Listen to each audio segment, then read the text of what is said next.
देख रहे हैं हुकूमत 2019 और आपके साथ मैं हूं शरण। हुकूमत में आज बात करेंगे यूपी में चुनाव के चौथे चरण की, जिनमें 13 सीटों पर मुकाबला होना है और इस बार मध्य यूपी, रोहेलखंड और बुंदेलखंड की सीटों पर मुकाबला है। तो चौथे चरण की किस तरह की है सियासी जंग, आज आपको विस्तार से बताएंगे।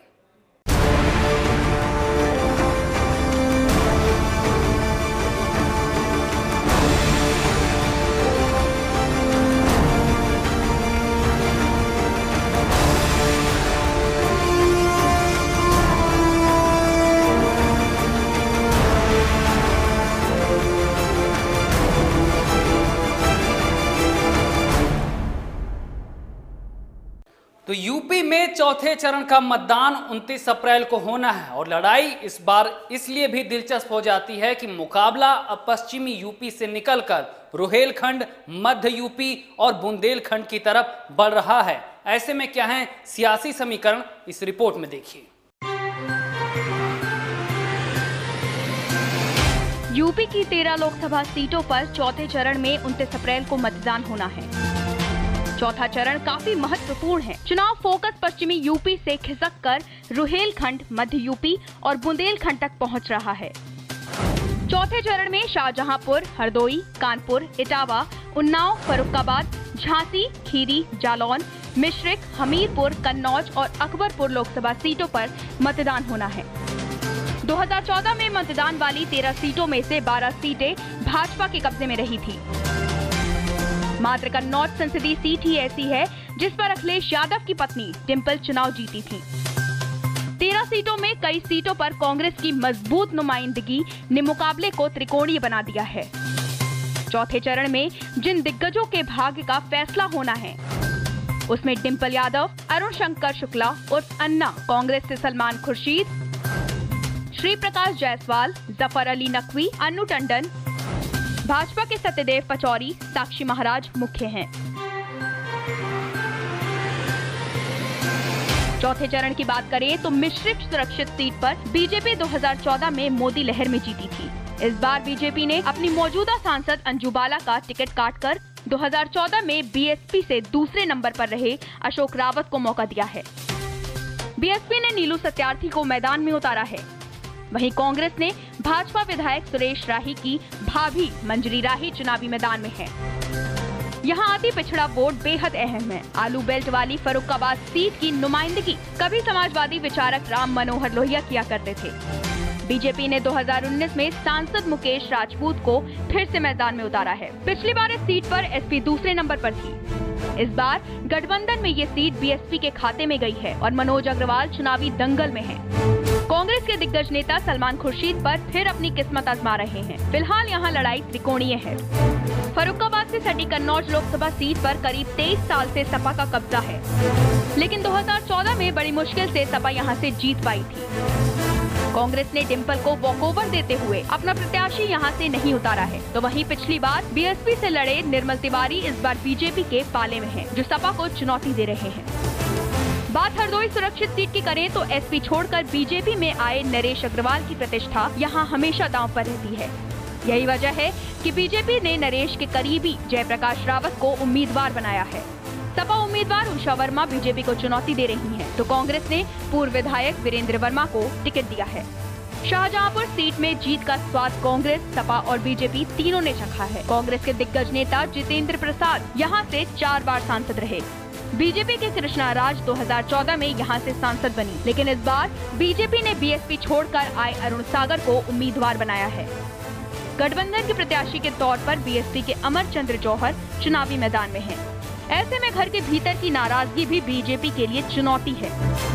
अकबरपुर लोकसभा सीट पर इस बार फिर बीजेपी ने भोले पर दांव लगाया है। गठबंधन के उम्मीदवार के तौर पर बीएसपी के टिकट पर निशा सचान की दावेदारी है। बात हमीरपुर लोकसभा सीट की करें तो बीजेपी ने फिर सांसद पुष्पेंद्र सिंह चंदेल को मैदान में उतारा है, जबकि बीएसपी ने एकदम नए चेहरे दिलीप सिंह पर दांव लगाया है। कांग्रेस से एक बार फिर प्रीतम सिंह लोधी मैदान में है। 2019 में जाति समीकरण बीजेपी के लिए मुश्किलें बढ़ा रहा है। झांसी संसदीय सीट पर इस बार माहौल बदला हुआ है। इस बार बीजेपी की फायर ब्रांड नेत्री उमा भारती मैदान में नहीं है। बीजेपी ने पूर्व सांसद विश्वनाथ शर्मा के बेटे अनुराग शर्मा को टिकट दिया है, तो गठबंधन में सपा ने पूर्व एमएलसी श्याम सुंदर को टिकट दिया है। कांग्रेस ने ये सीट गठबंधन के तहत जनाधिकारी पार्टी के बाबू सिंह कुशवाहा के लिए छोड़ दी है। 2019 की हुकूमत के लिए 13 सीटों पर जोरदार जंग होने वाली है। 13 सीटों पर किस पार्टी का सिक्का चलेगा, अब ये 23 मई को तय हो जाएगा। ब्यूरो रिपोर्ट, भारत समाचार।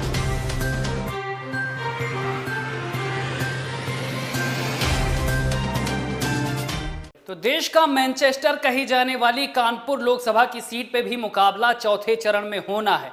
कानपुर की सीट के क्या है सियासी समीकरण और इस बार कांग्रेस के सामने किस तरह की चुनौतियां हैं, क्योंकि पिछली बार कानपुर में बीजेपी का दमखम देखने को मिला था। इस रिपोर्ट में देखिए। 2019 लोकसभा चुनाव अब चौथे चरण की तरफ बढ़ चुका है। दिल्ली की हुकूमत के लिए अब चौथे रण की बिसात बिछ चुकी है। सियासी बिसात पर मोहरे अपनी चाल चल रहे हैं। चौथे चरण में 29 अप्रैल को 13 सीटों पर सियासत की बड़ी जंग होनी है, जिसमें कानपुर वीआईपी सीट पर भी मतदान होना है, जहां बीजेपी, कांग्रेस और गठबंधन की प्रतिष्ठा दांव पर लगी है। यूपी की वीआईपी सीटों में से एक कानपुर लोकसभा सीट पर सपा बसपा गठबंधन की नजर तो है ही, साथ ही 2019 में कांग्रेस अपने पुराने गढ़ कानपुर में अपना खोया वजूद पाने के लिए कोशिशें तेज कर चुकी है। राजनीति के अखाड़े में कांग्रेस सियासी ताल ठोक रही है, क्योंकि दांव पर कांग्रेस के श्री प्रकाश जायसवाल की किस्मत है, जिनका मुकाबला बीजेपी के सत्यदेव पचौरी से है। यूपी में गंगा के किनारे बसा औद्योगिक शहर कानपुर देश की हाई प्रोफाइल लोकसभा सीटों में से एक है। लेदर सिटी के नाम से मशहूर शहर एक दौरे में कपड़ा उद्योग के चलते इसे पूर्व का मैनचेस्टर कहा जाता था। हालांकि वक्त और पुरानी सरकारों की उपेक्षा के चलते ये शहर अपनी पहचान खोता चला गया और देश के सबसे प्रदूषित शहरों में शामिल हो गया। 2014 के लोकसभा चुनाव में बीजेपी ने अपने दिग्गज नेता मुरली मनोहर जोशी को मैदान में उतारकर कांग्रेस की ओर से जीत की हैट्रिक लगा चुके श्री प्रकाश जायसवाल को करारी मात दी थी। कांग्रेस ने 1999 लोकसभा चुनाव में श्री प्रकाश जायसवाल को उतारकर बीजेपी के मजबूत हो रहे दुर्ग को भेदने में सफल रही थी। इसके बाद 2004 और 2009 में भी कांग्रेस यहां से जीतने में कामयाब रहे, लेकिन 2014 के चुनाव में मोदी लहर में बीजेपी का इस सीट पर फिर से कब्जा हो गया। लोकसभा चुनाव 2019 में कांग्रेस एक बार फिर कानपुर सीट जीतने के लिए एड़ी चोटी का जोर लगा रही है। खुद प्रियंका गांधी कानपुर में रोड शो कर कांग्रेस के लिए जमीन मजबूत करने में जुटी हैं। 2019 में कानपुर वीआईपी सीट पर गठबंधन की गांठ कांग्रेस की जीत में रोड़ा बन सकती है, तो वहीं बीजेपी अपना कमल खिलाने के लिए कानपुर में अपना दम लगा रही है। कानपुर की सियासी जमीन पर कांग्रेस के अंदर खेमे में मचे भूचाल से पार पाना भी कांग्रेस के लिए बड़ी चुनौती है। कानपुर लोकसभा सीट पर 100% शहरी आबादी है। अनुसूचित जाति की 11.72% और अनुसूचित जनजाति की 0.12% आबादी यहाँ रहती है। इसके अलावा ब्राह्मण, वैश्य और मुस्लिम मतदाता के अलावा पंजाबी वोटर भी निर्णायक भूमिका में है। 2014 के लोकसभा चुनाव में इसी फैक्टर ने काम किया था, जिसके चलते इस सीट से कांग्रेस का जनाधार कम हुआ और बीजेपी ने अपना परचम बुलंद किया था। एक बार फिर 2019 में कानपुर वीआईपी सीट पर जोरदार सियासी जंग नजर आ रही है। चुनावी चौसर पर सियासी पार्टियां अपने वजूद को बचाने के लिए ताकत झोंक रहे हैं। एसपी-बीएसपी गठबंधन ने बीजेपी को मात देने के लिए पुख्ता तैयारी की है, जिसके लिए मुस्लिम वोटों पर ध्रुवीकरण की बिसात बिछाई जा रही है। वहीं कांग्रेस अपनी पुरानी सीट पर एक बार फिर काबिज होने को बेकरार है। तीसरे चरण के चुनाव खत्म होने के बाद अब सियासी जंग और तेज हो चुकी है। बीजेपी ने 2019 के लिए कानपुर के सांसद मुरली मनोहर जोशी को टिकट न देकर खुद के इरादे बता दिए हैं। सत्ता में वापस लौटने के लिए बीजेपी अपने तरकश के हर तीर को आजमा रही है। कांग्रेस और गठबंधन की काट खोजना बीजेपी के लिए जरूरी है। ऐसे में 2019 के सियासी घमासान में बीजेपी के लिए इस वीआईपी सीट को बचाना किसी बड़ी चुनौती से कम नहीं है। ब्यूरो रिपोर्ट, भारत समाचार। तो यूपी में चौथे चरण की लड़ाई और सियासत के दिलचस्प किस्से और भी हैं, लेकिन यहां पे रुकेंगे एक छोटे से ब्रेक के लिए।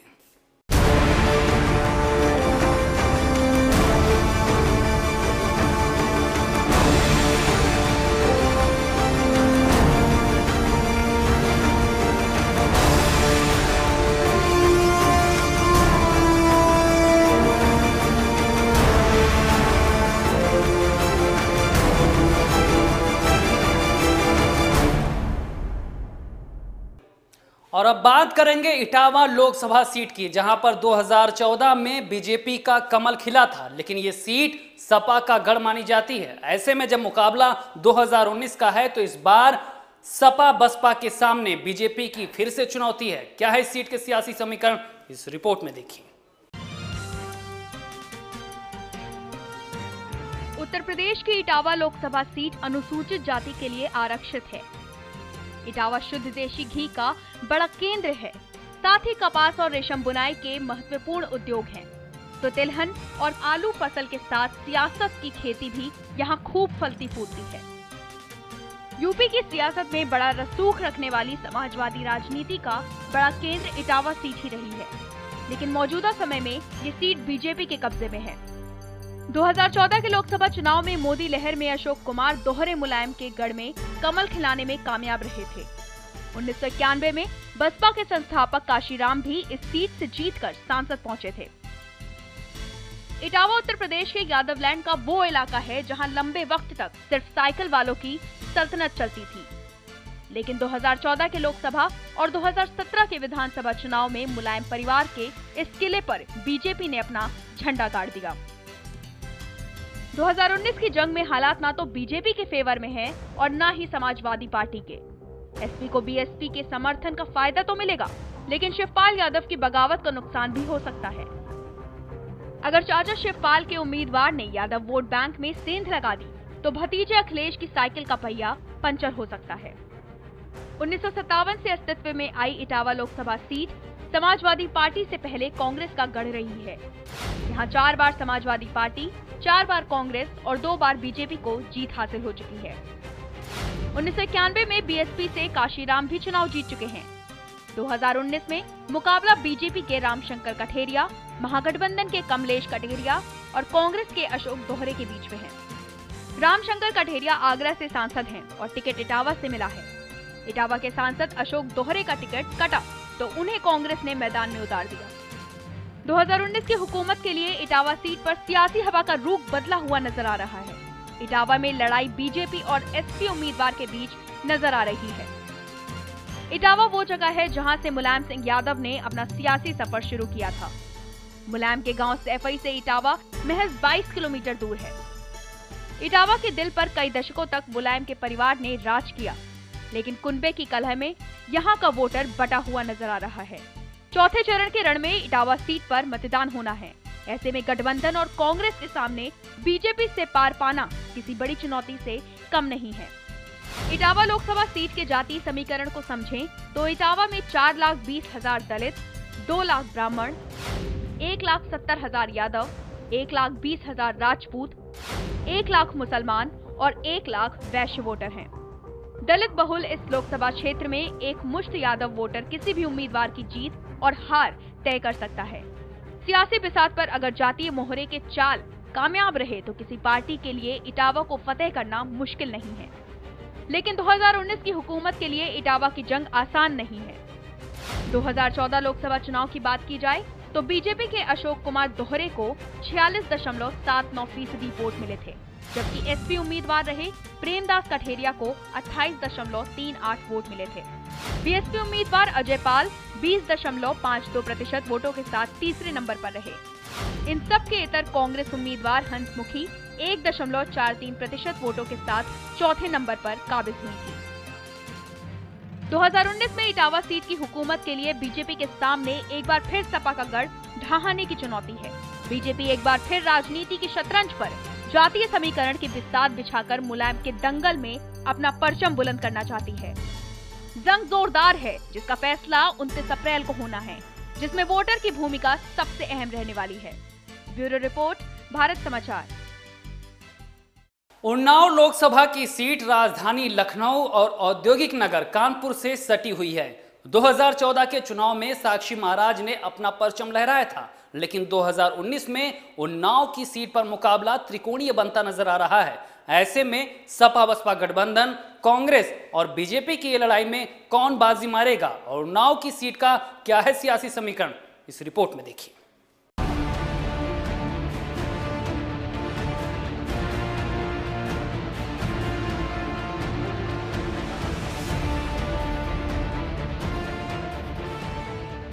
2019 के सियासी रण में चौथे चरण का दंगल 29 अप्रैल को होना है। सत्ता की हुकूमत के लिए 3 चरण का चुनाव खत्म हो चुका है। सियासी संग्राम में अब 13 सीटों पर चौथे रण में मतदान होना है, जिसके लिए जाति समीकरण के साथ विकास और राष्ट्रहित के मुद्दों पर सियासी पार्टियां जोर दे रही हैं। चुनावी रैलियों में ध्रुवीकरण की चाल भी बीच बीच में आजमाई जा रही है। दिल्ली की गद्दी के लिए उन्नाव लोकसभा सीट बेहद अहम मानी जाती है। उन्नाव लोकसभा सीट यूपी की राजधानी लखनऊ और औद्योगिक शहर कानपुर से सटी हुई है। कानपुर शहर से लगे होने के चलते सियासी तौर पर यह सीट किसी दौर में कांग्रेस का मजबूत दुर्ग हुआ करती थी, लेकिन वक्त के साथ बीजेपी अपनी जगह बनाती चली गई। 2014 के लोकसभा चुनाव में मोदी लहर में भारतीय जनता पार्टी ने साक्षी महाराज को यहां से उतारा था। साक्षी महाराज यहां से कमल खिलाने में कामयाब रहे थे। एक बार फिर बीजेपी के सामने 2014 का इतिहास दोहराने की चुनौती है, लेकिन राह आसान नहीं। बीजेपी की तरफ से एक बार फिर साक्षी महाराज चुनावी मैदान में हैं। एसपी-बीएसपी गठबंधन में उन्नाव लोकसभा सीट एसपी के खाते में है। एसपी ने अरुण कुमार शुक्ला उर्फ अन्ना को प्रत्याशी बनाया है, तो वहीं कांग्रेस की तरफ से अन्नू टंडन चुनावी दंगल में हैं, जो कांग्रेस की खोई हुई जमीन को वापस दिलाने के लिए ताकत झोंक रही हैं।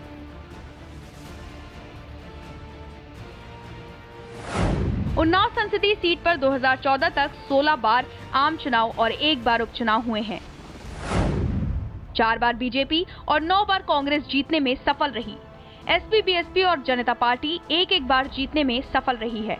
2014 के लोकसभा चुनाव में यहां 55.52% मतदान हुआ था। इस सीट पर बीजेपी उम्मीदवार साक्षी महाराज ने सपा के अरुण शुक्ला को करीब 3 लाख वोटों से हराया था। 2019 में साक्षी महाराज के सामने कांग्रेस और गठबंधन चुनौती बनकर सामने है। 20 सालों तक उन्नाव लोकसभा सीट में वनवास झेलने के बाद 2009 में कांग्रेस को जीत मिली थी। ऐसे में 2019 में कांग्रेस किसी भी कीमत पर इस सीट पर सियासी जंग जीतने के लिए बिसात बिछा रही है, तो वहीं गठबंधन ने जातीय समीकरण को साध कर चुनावी मैदान में अरुण कुमार शुक्ला उर्फ अन्ना को बीजेपी और कांग्रेस के सामने चुनौती बनाकर खड़ा किया है। उन्नाव लोकसभा सीट पर कुल मतदाता 21 लाख से ज्यादा हैं। 82.9% ग्रामीण और 17.1% आबादी शहरी है। अनुसूचित जाति की आबादी यहां 30.52% है। अनुसूचित जनजाति की आबादी 0.09% है। राजनीति के दंगल में जाति समीकरण की बिसात पर सियासी ऊंट किस करवट बैठेगा, ये तो आने वाला वक्त ही बताएगा। लेकिन जातीय समीकरण को देखते हुए ये मुकाबला अब और भी दिलचस्प हो गया है। उन्नाव लोकसभा सीट पर दलित और ओबीसी वोटों की बहुतायत है, खासकर अति पिछड़ा वोटरों की तादाद काफी है। 2014 में साक्षी को सपा बसपा के कुल वोटरों से 1.21 लाख वोट अधिक मिले थे। बीजेपी को त्रिकोणीय लड़ाई का भी फायदा मिला था। इस बार भी लड़ाई फिर त्रिकोणीय है। ऐसे में वोटों के बंटवारे में भाजपा की उम्मीद छिपी है, जिनको हकीकत में बदलने के लिए बीजेपी जोर कस रही है। उन्नाव लोकसभा सीट सपने दिखाने और तोड़ने के लिए जानी जाती है। 2014 के लोकसभा चुनाव में ये सीट बीजेपी छोड़कर सभी पार्टियों का सपना तोड़ चुकी है। एक बार फिर 2019 में गठबंधन और कांग्रेस बीजेपी के कमल को धूल में मिलाकर पंजे और साइकिल से शिकंजा कसना चाहते हैं। दिल्ली की हुकूमत के लिए सियासी पार्टियां अपने तरकश के हर तीर को आजमा रही है, लेकिन दंगल कौन जीतेगा ये कहना अभी मुश्किल है। ब्यूरो रिपोर्ट, भारत समाचार। तो यूपी में चौथे चरण की लड़ाई और सियासत के दिलचस्प किस्से और भी हैं, लेकिन यहां पे रुकेंगे एक छोटे से ब्रेक के लिए।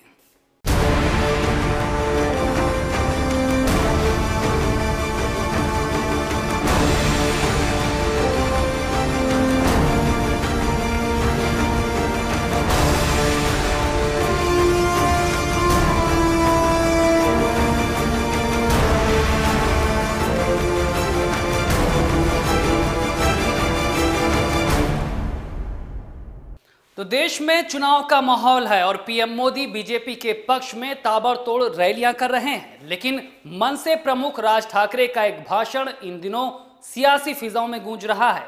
उनके लावारे वीडियो का भाषण की एक एक लाइन बीजेपी के नेताओं में दहशत बढ़ा रही है, जिसमें वो साल 2014 में पीएम मोदी के किए गए वादों की कलई खोल रहे हैं। क्या है उस भाषण में, इस रिपोर्ट में देखिए। राज ठाकरे का लावारे तो video, Thackeray with fact check presentation, MNS का मिशन पर्दाफाश, सोशल मीडिया का नया सेंसेशन। भाई साहब, देश में चुनाव चल रहे हैं, लेकिन मनसे प्रमुख राज ठाकरे के भाषण पूरे देश में जबरदस्त तैर रहे हैं और लावारे वीडियो की एक एक लाइन से बीजेपी के बड़े नेता दहशत में हैं। अपने भाषणों में मराठी मानुष राज ठाकरे न सिर्फ 2014 में मोदी द्वारा किए गए भाषणों की पोल खोल रहे हैं, बल्कि मोदी जी के एक एक झूठ को टीवी से लेकर ट्विटर तक गिनवा रहे हैं। महाराष्ट्र में एक जनसभा के दौरान राज ठाकरे ने पीएम मोदी के बिहार में दिए उस बयान पर कोट करते हुए कहा, जिसमें मोदी ने कहा था कि हर हफ्ते 8,50,000 शौचालय बिहार में बन रहे हैं। बिहार में मोदी जी ने एक भाषण दिया, क्या बोला था आप लोग खुद सुन लो। देखो देखो, झूठ बोलने की भी सीमा होती है। देश में बिहार ही एकमात्र ऐसा राज्य था जहां स्वच्छता का दायरा 50% से भी कम था।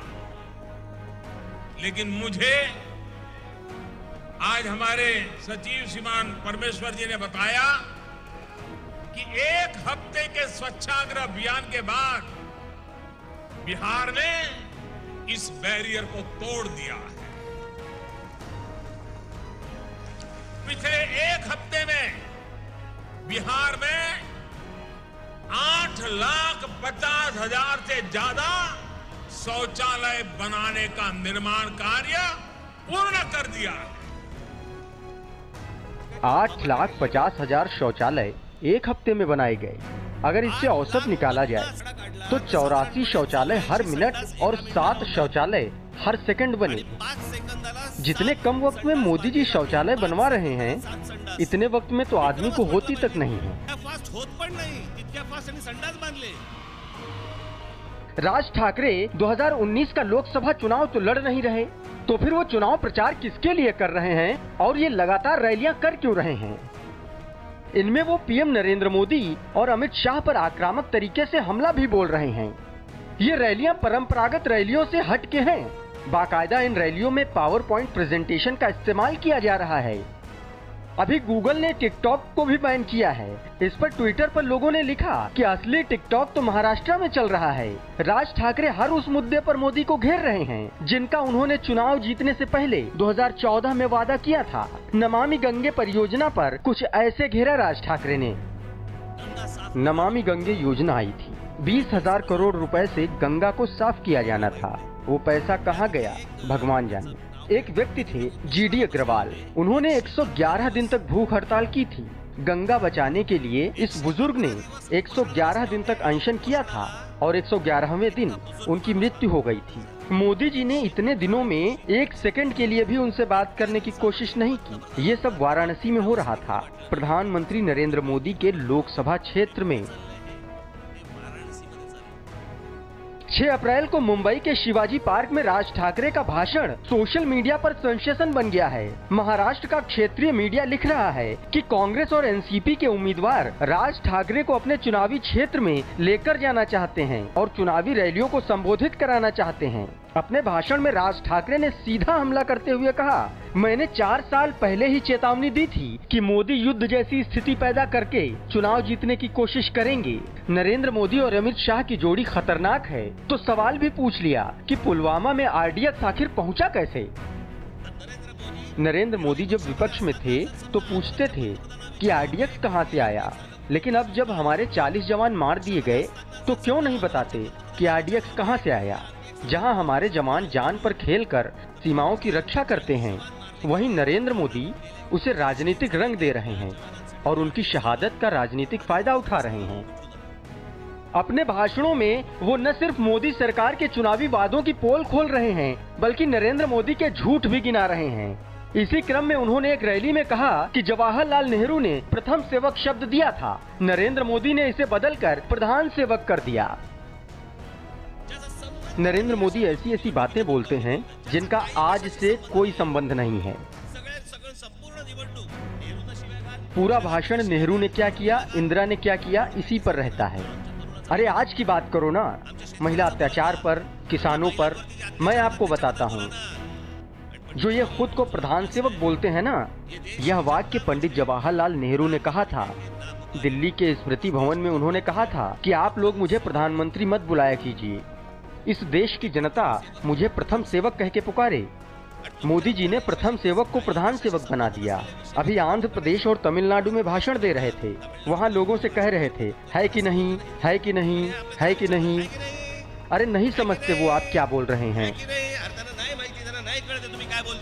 राज ठाकरे मोदी पर इस तरह से हमलावर हैं कि कह रहे हैं कि गूगल पर फेंकू शब्द टाइप करने पर फेंकू का समानार्थी शब्द मोदी आता है।